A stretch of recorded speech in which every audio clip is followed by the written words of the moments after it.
2, 1. Hey, everybody. My name is Darcel Edwards. I'm the founder and CEO of Blink Social, and I'm the host of In My Zone. My name is Devin Fusilier. I'm the co-host of In My Zone, COO of Blink Social. It's nice to be here with you guys today.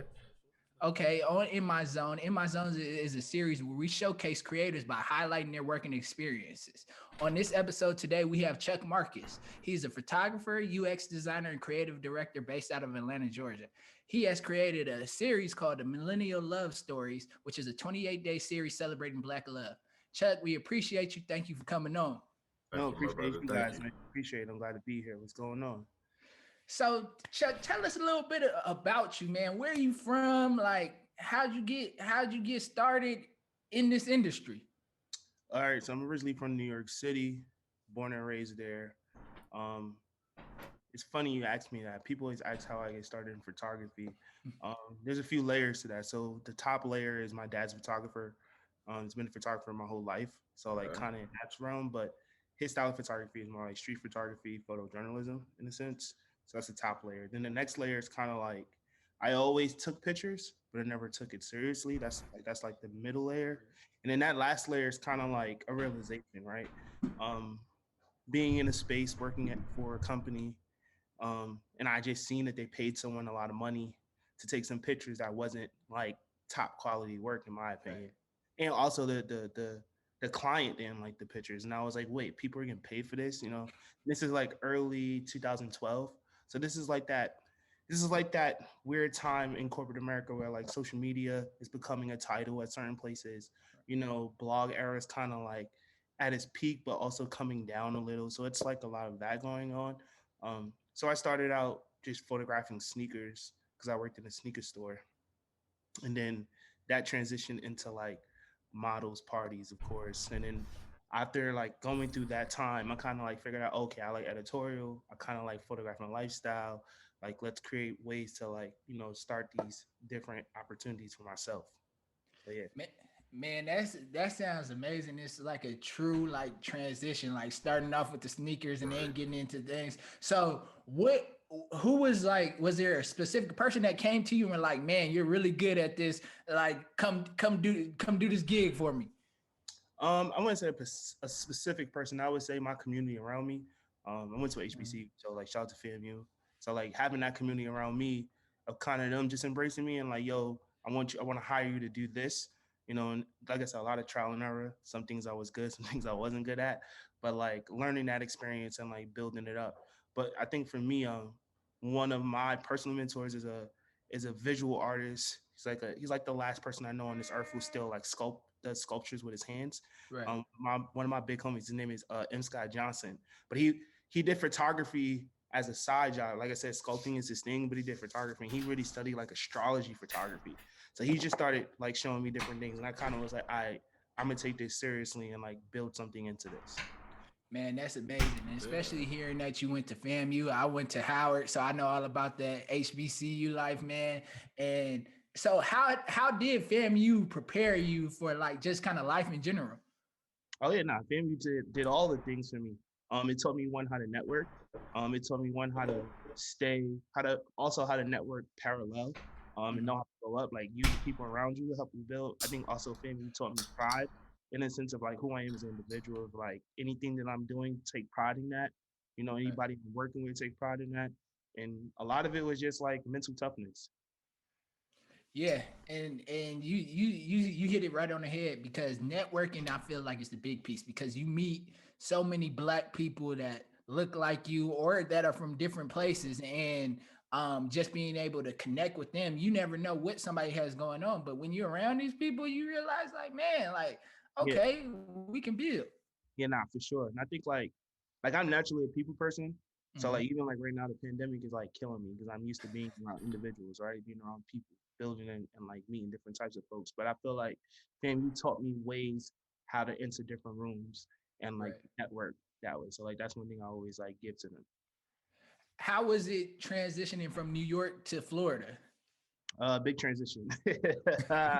um, so if people don't know, FAMU's in Tallahassee, which is also like the capital of Florida. But at the times I was there, so that's what, '07. like 2011. So like around that time, like Tallahassee still looked like a town. Like right now, you go to Tallahassee, it looks like a city, right?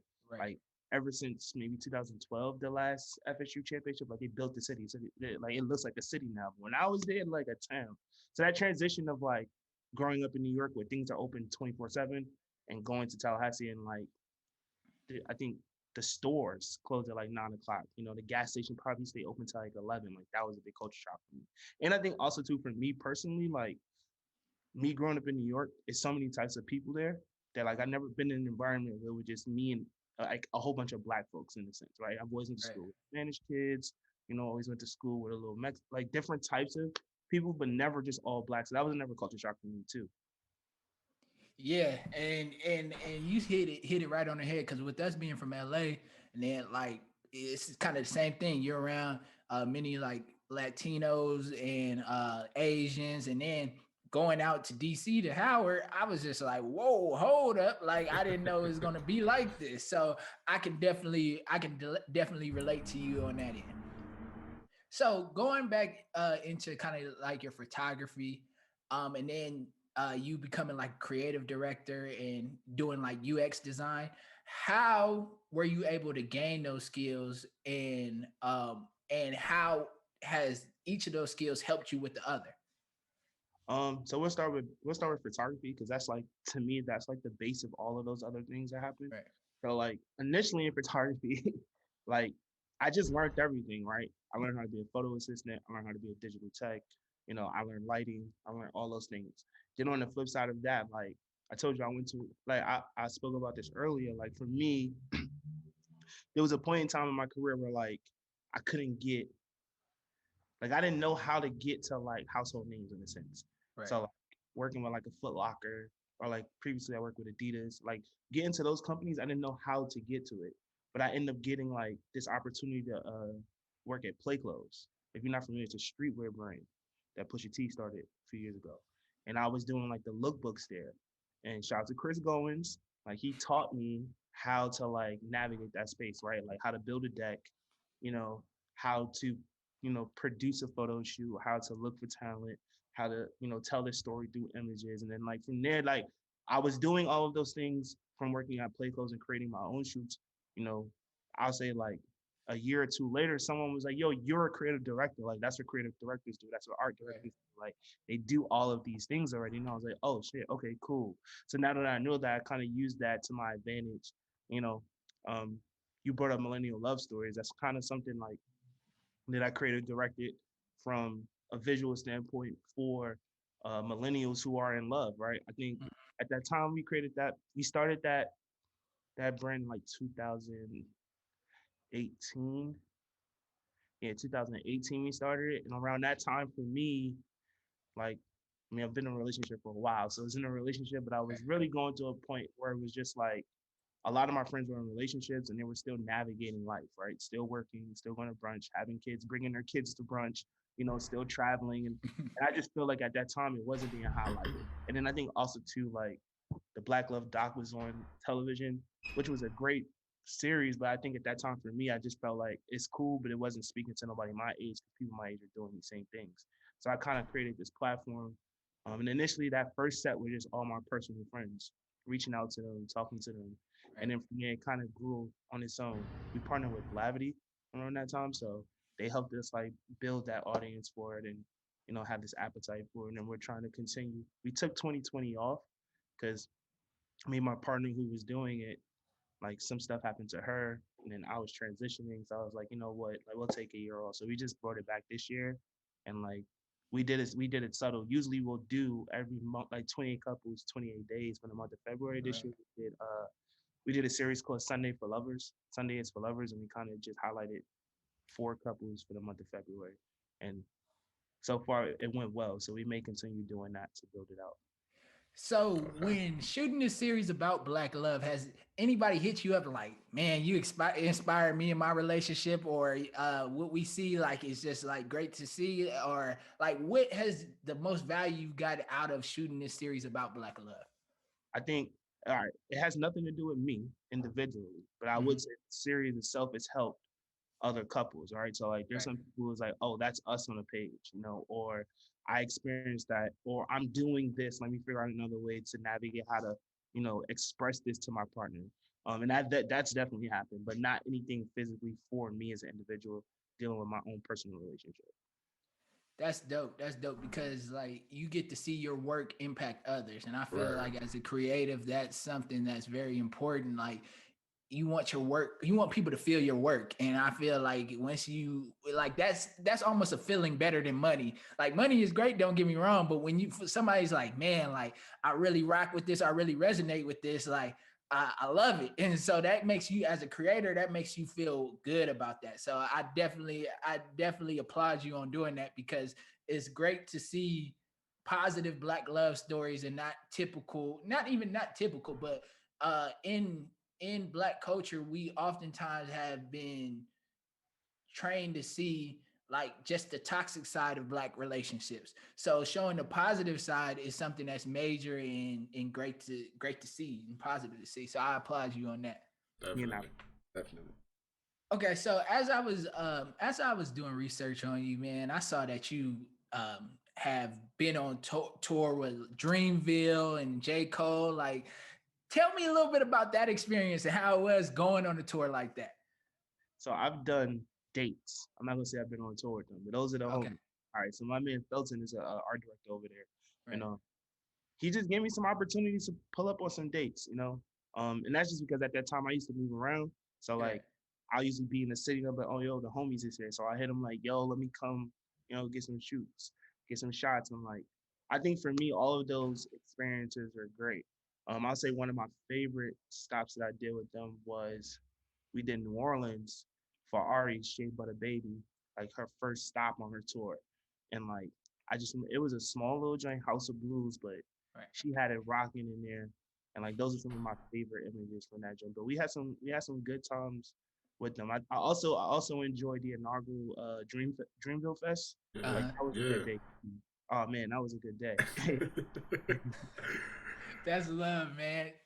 So like when you're on this tour, it's like how did you make sure like okay, like because you're in this crowded building, I would imagine, and like you got to get these shots. How do you make sure like okay, I'm about to get this perfect shot?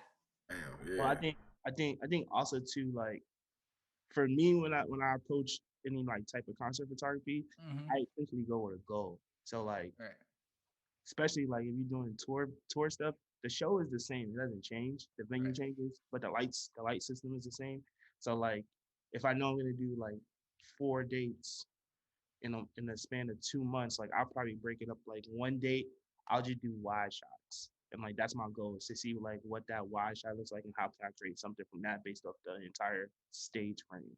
Then like another day I'll probably do tight shots, like what these portrait images are gonna look like for the artist and how I want to like, capture them in like this element.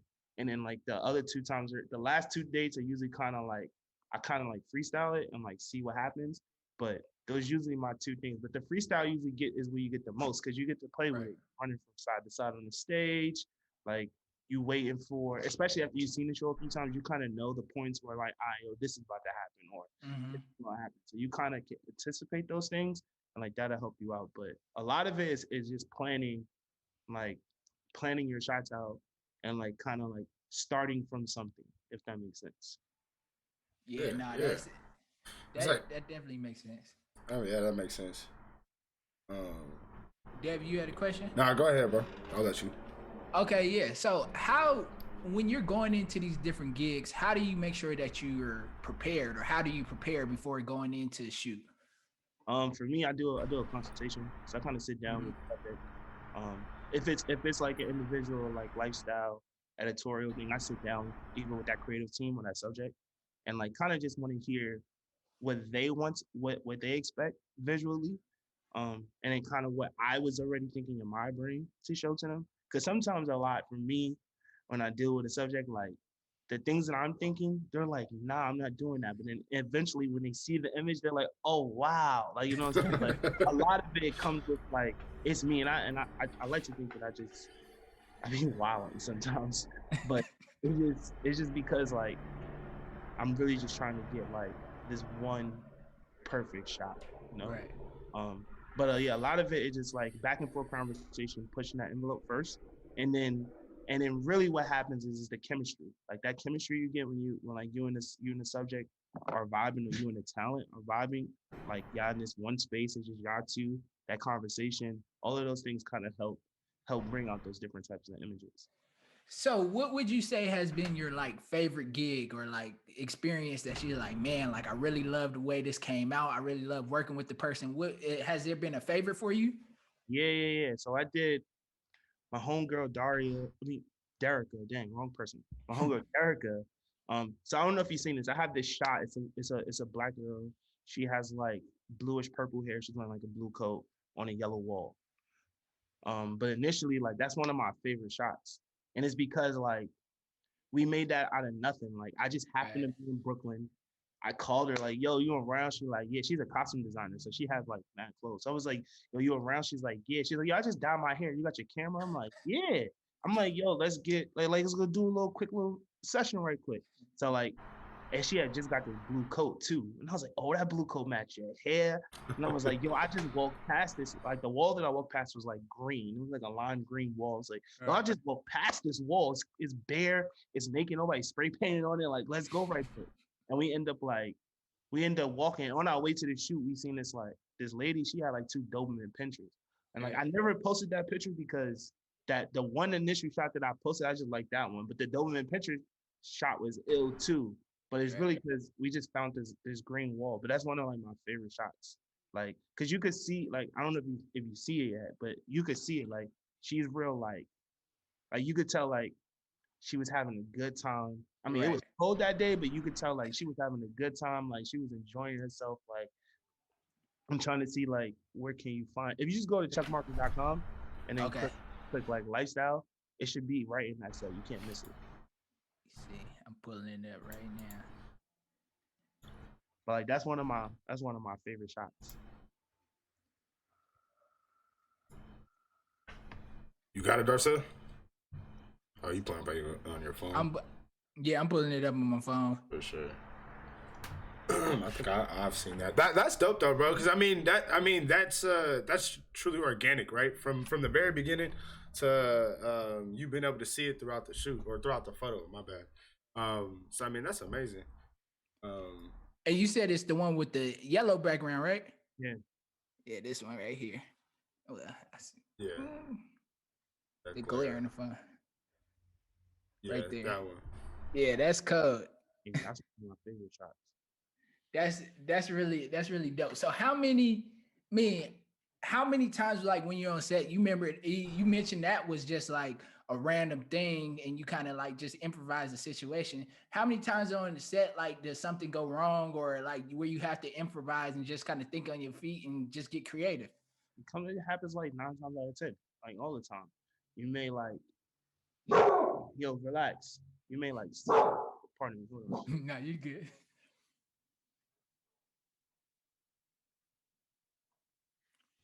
Like you may set up everything and forget that you ain't getting new batteries. So like, oh damn.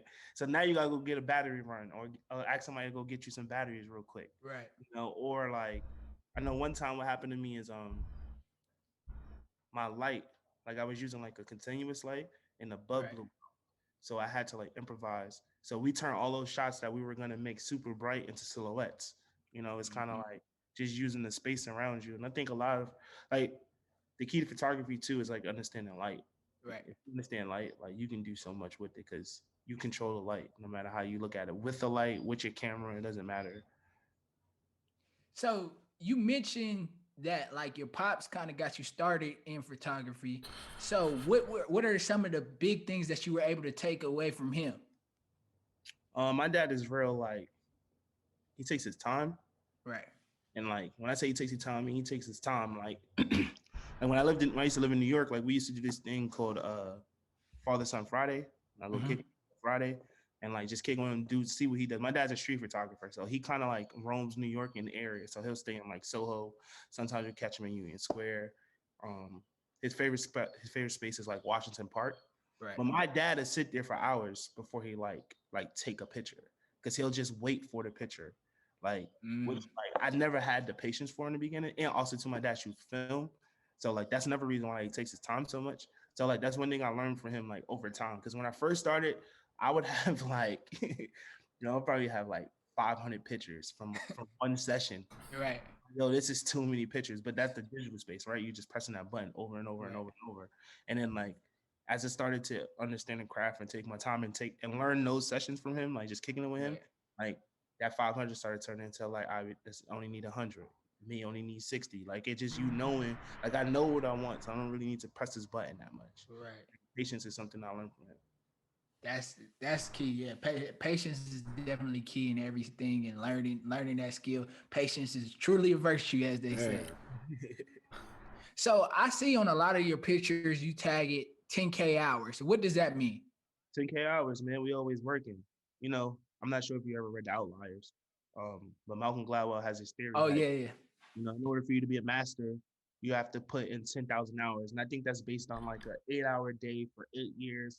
So there's always this running joke amongst like people in my space. They're all like, "Oh, yo, you surpassed your 10,000 hours," but for me, I'm like, not it's an ongoing thing, right? Like I'm always working through the 10,000 hours. Like everything I'm doing is 10,000 hours. Because at the end of the day, too, like no matter how long I've been doing this, I'm still learning stuff as I go. Like I learn something new every time I shoot. And like, oh, yo, I didn't even know I could do this, or like, yo, I didn't even think to do this. Like, so the 10,000 hours for me, it's kind of like an ongoing learning. Yeah, and that's my fault, not to cut you off, but also for me too, it's kind of like it's just showing you that I'm working all the time. Like you can see it, even like you can see it's 10,000 hours. Yeah, no, that's definitely, I respect that because it's a hustle. Like you just like you working and grinding, always learning. Like you can learn anything on any day from anybody. So like it's just when you constantly working and just putting yourself out there, like everything else is gonna fall into place. Like I see that. So I definitely respect that. How much have you learned from working with others, and how has your experiences been working with others? I learned so much working from others. I would have never knew how to use lights if it wasn't for my peers in the photography community. Right. You know what I'm saying? Like you got a picture right now behind you of Nipsey, my man Miro. That's his photo. You know what I'm saying? Like the artist man drew that, but that picture is a shot that my homeboy took in New York. My man Miro. You know what I'm saying? So it's like, but it's like, I learned so much from those guys. Like shout out to my man SQ, Good Habit. He taught me the lighting system on still life stuff. Shout out to my man Joe Chia. He taught me how to elevate lighting and like, take control of it more on a portrait style or portraiture situation. Shout out to my man Justin Lamar. Like he a videographer, but like he's really a cinematographer. So like he kind of like see things way totally different, which I think is amazing too, because he kind of helped me like expand my eye views as far as a photographer. Even like the things that he looks at is interesting. So it's like, I also think like every photographer is a product of like the people they're around and who are photographers or creators in a sense. But mostly like if you're in the element of media as far as like videographer, cinematographer, photographer, like and you're around those type of individuals, they will elevate your work in a sense. Because everyone sees things differently and they can add some elements to you that you probably wasn't thinking about. Yeah, that's dope. And you kind of get like, I guess you recognize certain people's styles, and then you kind of add them and turn them into your own style. So I think collaboration is really like key. Working with others is key. Has anybody ever came to you and said like, man, I appreciate you for teaching me something? Oh yeah, for sure. In like early days, I used to teach photography to like high school kids. So it's good for me. Like a full circle season for me is like the kids that I taught in that program, 90% of them went to college already, and they're probably graduated from college. Right. But all of them have sustained themselves in college by using the camera that I gave them, right? Because I was able to give them all cameras to this program, and like that camera I gave them, they were able to make money off of it, sustain the to eat off of it. So it's like that's one thing I'm really proud about, and like that's one thing I really want to do here, as like being in Atlanta.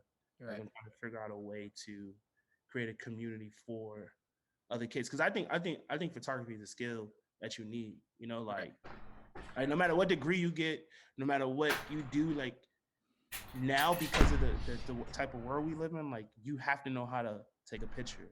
You have to know how to write. You have to be a good copywriter. Like you got to know composition. Like you just have to be able to do those things. And I feel like having that skill is going to add something to your repertoire to whatever else you're doing, in my opinion. Yeah, no, that's definitely dope to hear, and especially like hearing you giving back to young kids, because you're setting that positive example for kids, and know like, hey, like there's a way for you to make it out, especially like other than just like sports and entertainment. Like you can do something, and you never know, you might be really good, but it takes a person to bring that out of you, and so I really applaud you for doing that, for real. No, I appreciate it. Yeah. So, when getting better and perfecting your craft, at what point did you knew like, okay, I can start going up in price a little bit, or I can start charging a little bit more? 2016, after I had my first exhibition, I was like, oh yeah, nah, yeah, I could change all this now because I I already been proven in my sense of like I've been battle tested. Right. Like I've worked enough places at that time. I kind of understood the game at that time. I did my own, so I like paid for my own solo exhibition, and like people came and purchased things. So I was like, all right, yeah, like I could go up. So for me, it was 2016 when I realized that, and a lot of it is just like it was a self validation because I like at that time like I told you, like I just made a decision based on something I love, and I was like, yo, how can I really like sustain myself off of this? But once I started sustaining, pardon me, So you good. like once I started You good. once I started sustaining myself, like things have been solid. Hold on, Rico, let me put her down. Nah, you good.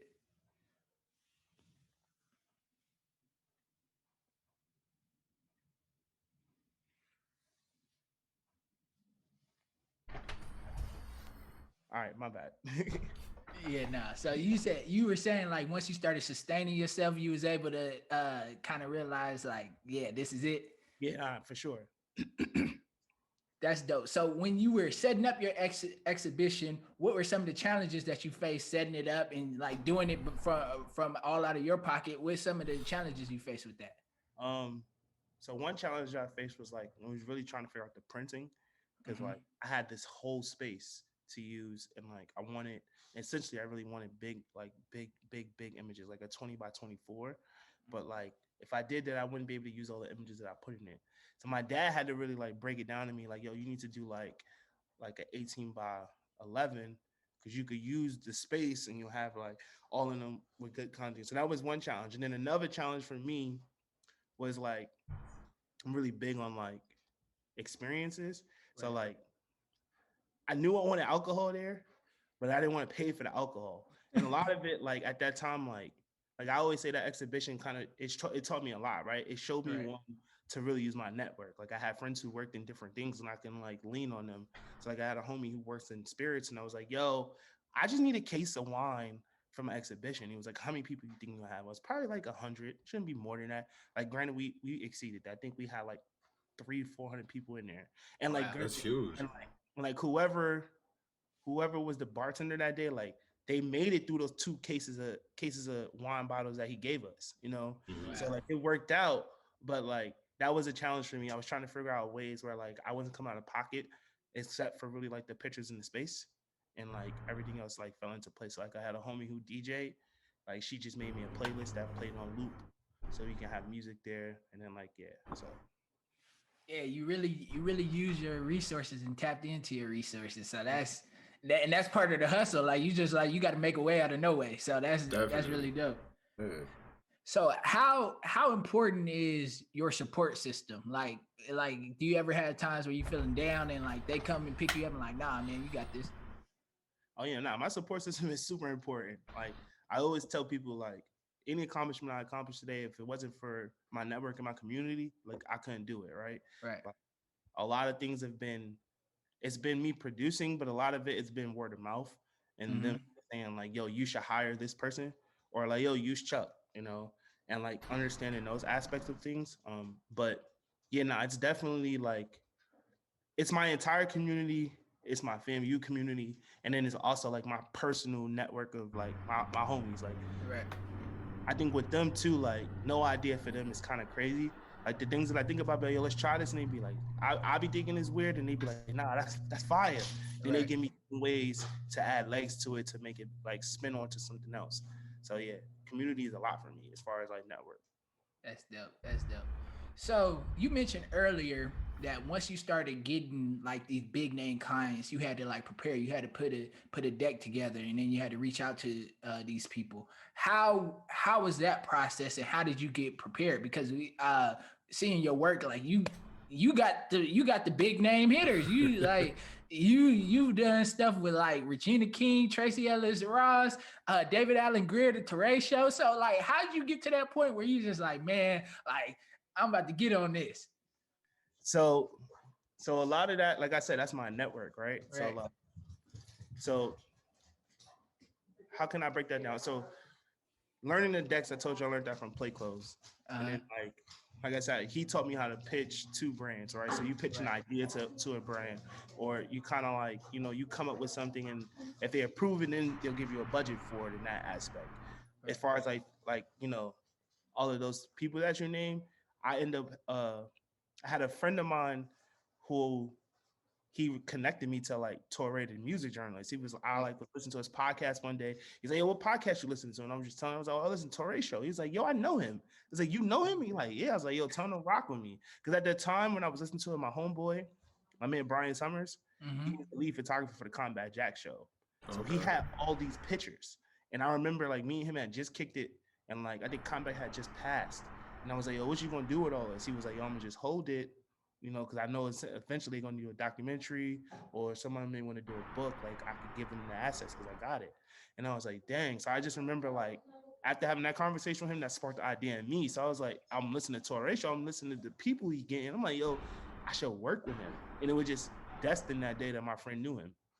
So he connected us via text. And like the day he connected us is the day he interviewed Rakim. So wow. I pulled up. He was like, yeah, come by. Like, you come by. So I came, and like I took these shots of him and Rakim, and like instantly he was like, yo, these are great. And he was like, I remember it because he was like, yo, what are you doing next week? I remember he said, I got Jesse Smollett, I got Van Jones, and I got Vivica A. Fox all in one day. And I was like, oh yeah, for sure. And after I did after I did those two, like I started to realize the caliber of people he was bringing with him. So I was like, all right, how can I turn this into something? And I went back to my homeboy who shot for Combat Jack, my man Brian Summers. And he was like, yo, bro, like document it the way you want it to look in a book later, but document it that way. And he was like, he said, say some stuff for yourself. Like he said, you could do a lot for him, but like say some stuff for yourself. So then I also went to Torre, and I was like, yo, what's your expectation for this? And he was like, I just need like 4 pictures. So I was like, I bet. So I started like creating all of these images. So the images you see are one of the 4 for him, but I have more that I got because I got a lot of personal time with these people because he's interviewing them. And then after the interview, he's like just kicking it. So I'm getting a lot of these shots. So a lot of that is what you're seeing. And like, those are some of my favorite images too, as far as like work-wise, because it's personal settings. It's not a ton of people in that room. It's probably 4 max. It's Torre, me, the talent, and then probably the manager. You know what I'm saying? Like, so it was one of those situations for me. But that podcast has done a lot of wonders for me too, as far as like connecting me to different things. Because that was another thing too. Like, he would get people who would come to New York frequently. Right. So like next time they come to New York, they'll hit me because I got their publicist number or their manager number, or even got the talent's number. Like some talents just give you their number. So I even got their number, and I'm like, they'll text me like, yo, I'm coming to New York. You free? I like the pictures you took of me last time. You want to come? And I'd be like, yeah, and then we'll talk numbers, and then we solid from there. But you also get a chance to build that relationship. But that's one way to get another way. And then to get to like my last situation with Adidas, one of my big homies, my man Kwasi Kessie, he's like a marathon runner, but really he's a fashion stylist by trade. And they were building this community called Adidas Runners. And he kind of like brought me in the fold. He was like, yo, I want you to come take pictures of this joint. It's something they building. And I'm like, y'all don't even run. Like, what you talking about? And he's like, nah, rock me. So I end up like just coming, rocking, and building with them. And, they showed a lot of love over there. Like, I love the man. They showed a lot of love. So, yeah. But like I said, for me, everything you see as far as like a product of my work is my network. It's like my network, right? It's not like, yeah, it's me producing top quality work, but at the end of the day, my network is giving me those buffers in between the things. That's dope. So out of like these people that you work with, was it like one person that you like that stood out the most and it's just like, man, like I didn't know they were gonna be like this, or I didn't know that they were that real. Like was it a specific one person or multiple people? Multiple people. Tiffany Haddish is wild in real life, like wild. And I think that day was even better because like her little hotel that she was staying in for that little time, like that was her crib. So like that interview was just like wow. I think also to another person that really blew my mind was Pete Rock. Like when we shot Pete Rock, like he really that chill. Like he really Uh, cool, calm, collected. Like he really chill. But on the flip side, like he real good. And then same thing, like, and another thing too, we shot a lot of comedians, and mhm. like, but I'm realizing too, a lot of comedians are not as animated as they are on stage. Right. Like they real life, they real like calm, collected. So like that was an interesting environment too. That's dope. That's dope. That's I really like that you were able to connect with these people, and like you said, it was just your network and utilizing that network and just being able to grow within. So that's super dope. What role would you say social media plays in building your brand and just getting your work out there? Oh, it built it helped a lot. Like it helped a super lot. I mean, from the aspect of like, so like I also created this hashtag called, you always seen that hashtag, you always see another hashtag called Chuck Marcus Photos, Yeah, right? yeah, yeah. And that hashtag really was created because I never wanted to post all of my work, right? I always wanted to like save some stuff for myself. So Right. like what I would do was anytime I sent someone work that I photographed for them, like I would tell them, you don't have to tag me, just tag Chuck Marcus Photos. And that kind of helped me in social media land because like a lot of people when find my like they'll meet me, they be like, oh, what's your name? I'm like, oh, I'm Chuck Marcus. They be like, yo, I seen your hashtag, yo, like you Yeah. got mad people, like, you know, like so like my hashtag is kind of like my extension of social media, you know. But then on the flip side, like that built-in audience is always a good thing. And Right. like that helped me too. And like I said, a lot of that is just my natural community, like that HBCU community, that New York community, those two intertwine and they kind of just help me. That's dope. That's super dope. So when people book you, what value do you want to provide to these individuals? Oh, I just want to create a memory for them. That's it. Something you could look back and be like, I remember that day. I remember what it felt like. I remember what it smelled like. I remember Mhm. what we did to get this image. You know, like just a solid memory. That's all I really care about these days. Like I'm not really like looking for like something crazy. I just kind of want you to be like, I remember this day.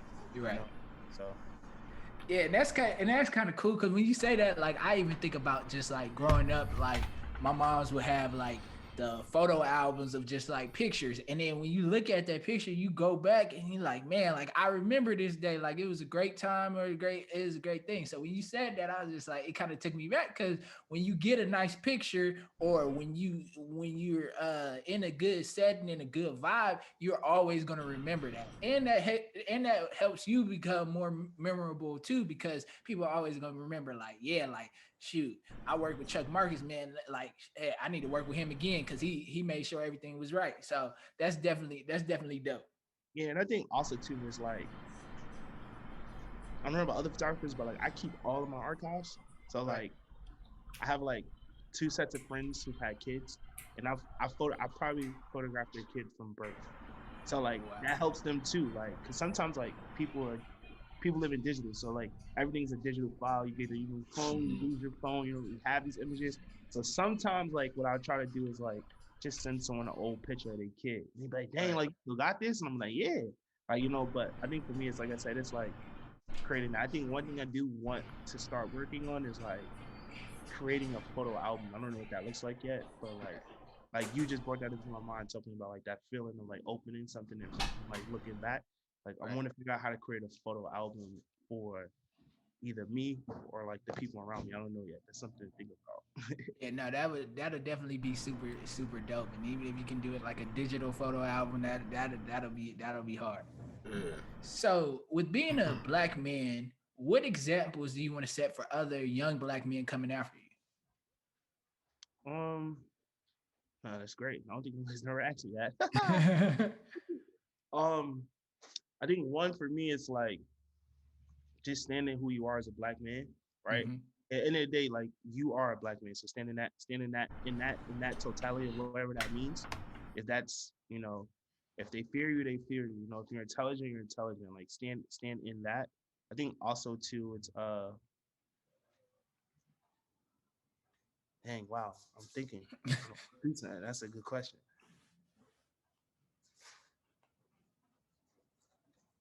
Yeah, standing your own identity of who you are as an individual. Yeah, that's something I'm gonna go with. That's what I'm gonna say. Yeah, nah, that's important because especially as a young black kid growing up, like your your other things and like you're very impressionable, I guess. Like when you see other things, like you might see different rappers or you might see different athletes, and you want to live that lifestyle. And Right. oftentimes you chase that and you lose yourself and you lose your identity trying to chase somebody else's identity as opposed to just keeping your own and being yourself. Like it's cool you can learn from people, but at the bottom line, you got to remain yourself and just be you. Honestly, Yeah. I mean, I also think you're also providing another image of success, right? Because as we're growing up in our black community, we see athletes like you touched on, right? So everybody thinks you got to be a rapper, you need to be a celebrity or a ball player, right? In sports, but you're showing kids like you did, right? By giving them a camera, like you guys can go make money, and even furthermore, like you can be successful. So I mean, I even think that in and of itself is amazing because you're just showing them a whole nother lane or avenue, the way to get there. Yeah, nah, yeah, for sure. I think, yeah, that's it's the easiest monetary thing you could do right now without committing a crime. Right. Which I wouldn't be surprised if a lot of people didn't know that. You know what I mean? Like if a lot of people didn't, and not the fact that they don't know that, but they're just not thinking like, oh, I got a camera sitting right here. You know what I mean? So that's so because I can tell you as a kid, I never thought to take pictures. I was playing football because I saw that's what everybody else did, right? You played sports, you went to college, and that was that. And that's the thing, like not to take y'all up, but like that's how photographers find their identity, right? Like a lot of right? people realize, like a lot of photographers who are in certain spaces, it's because they were a part of that community already, right? Mm, So like sports photographers, 9 times out of 10, the sports photographer played sports, you know, and this is their way to stay close to the sport. They can't play the sport no more, so I'm gonna take this camera out. You know, if you're a sneaker photographer, like 9 times out of 10, you were part of the sneaker community. You sold right. sneakers, you collected sneakers, so like that's just something you naturally are part of, and it's kind of like that's it's just things that people don't understand. Because they always feel like it's an outlier. Like, yo, how did this person become this? And it's like, yo, this person was already a part of this community. They just figure out another network or another avenue to continue being a part of that community, if that makes sense. Yeah, that's definitely true because I know a lot of people they started something because they was already kind of attached or linked to it and didn't even know like oh they didn't even know it for real. They was just like oh kind of stumbled into it. So quick kind of random question, but being working with sneakers in your first like kind of gigs was taking photos of sneakers. What's your top three favorite sneakers? All right. So my Instagram logo is a green dot, and that's because of Green Stan Smith. Stan Smith Green Label, favorite sneaker all time, hand down. Right. Okay, Then after that, it'd be the True Blue threes. that was hard. Yeah. And then the Uptown. All right. The Classic. all whites. Classic. You can't go wrong. That's dope. That's dope, man. So before we get out of here, what advice do you want to get to anybody to give? I'm sorry. What advice do you want to give to anybody coming in this industry, and becoming like a photographer, creative director? Um, understand what your lane is. You don't have Mhm. to do everything. I think that's a false misconception that they tell like, yo, you need to do everything. You don't have to do everything. It's good that you know how to do everything, but know what your lane is. Like, if you like beauty, become a beauty photographer. They need that, especially people of color. They need more beauty photographers. Right. All the industries that need more people of color is beauty, it's sports, it's it's music, Even though that people don't believe it, it's music, it's editorial. Like honestly, it's everything because there's not a black photographers that run any kind of space outside of like the social media space. Like black photographers run that, in my opinion. But at the end of the day, like what know what lane you want to take inside of the art form. You know, Mhm. and there's no right or wrong answer to that. It's just understanding who you are as an individual, what lane you want to contribute to. If you feel like you're a part of that community, just can figure out another way to tell that story visually. That's dope. That's We dope. we had a question. Sorry, just to backtrack a bit. I don't want to interrupt the flow of conversation, but we had a question in chat that asked if you could elaborate a bit on like, because it seems that you started the hashtag Chuck Marcus, and then you just started to naturally spread breadcrumbs everywhere, right? Mhm. And then over a certain amount of time, the breadcrumbs, everybody started following. I'm like, oh, who's this? Who's this? Who's this? Who's this? And it all led to you. So somebody asked if you could explain how that led to your advantage, or how you think that led to your advantage, and if there was any other small things like that that you did, and obviously in order to use social media. And I guess I would also ask, what do you mean by black? Um, you said black photographers have taken over the social media space, right? Like, what do you mean by that as well? So I guess it's a two-part question. All right, first part. Um, the Chuck Marcus thing was created. Well, to the way I got it to be breadcrumbs, is also to like knowing influence, right? So like I made it my business to photograph people who already had social media influence because Right. I know a lot of eyes would be on it. And if I knew them, that was the greatest thing because I didn't really have to do much work. It's just like, yo, let me take a picture of you. You know, people want free pictures at that time. It's early days social media. So it's like, Right. yo, get a picture of you. You know, take this picture. Yo, I just need you to do one thing, just use this hashtag. You know, and a lot of people used to be like, you want me to tag you? I'm like, nah, just use the hashtag. You know what I'm saying? Yeah. Like, and like they was like, all right, cool. So then that was one way. Another way too was like if I photographed someone who I believe was important or who I felt like had social media presence, like I would photograph them and then I would do my due diligence to get it to an individual who's part of their camp or them and let them know, like, yo, all I want you to do is post this picture and use my hashtag. Don't tag me, just use my hashtag. So because Mhm. if they find the hashtag, they will. And then also Instagram helped me too when they created the feature to follow hashtags. You Yeah. know, Yeah, but like yeah. once people are following hashtags, like now you can just see like where is this picture at? Where is it? Where is it? Where is it? Where is it? Where is it? Where is it? And then Yeah.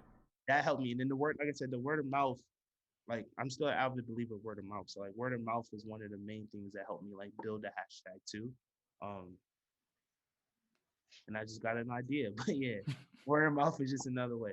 The second part to answer your other question is like I think black photographers run the social media space because like at the end of the day, like all the prominent pictures that people are looking at is it's photographed by the black photographers, you know. Gotcha. Right. It's the Joshua Kissies, it's Andre Wagner, you know, it's Miro who took Yeah, that yeah, and yeah. Nipsey, you know what I'm saying? Mark Clennon, like it's it's Joe Chia, like you know what I'm saying? Like all of these like are the black photographers who are taking these iconic images, but they're just living on social media. You know what I'm Right. saying? Got you. Like some of them are hitting print, some of them are hitting magazines, and they're getting the credit that they deserve. But like at the end of the day, like the praise is being shown on social media. So it's like that's how you find out. Like that's why I believe that like black photographers thrive the most. Makes You sense. know, there was a big uproar about Meg's. I think that was what bizarre cover shots. Like somebody, there was a Yeah, I saw that. who took some horrible pictures of her at the end of Right. it, and like they just wasn't. It wasn't even good enough for Instagram, let alone a Yeah. magazine cover. So it's like, you know, but that was a big thing. That was one of the arguments was just that, you know, there are black photographers out here who are not getting that recognition.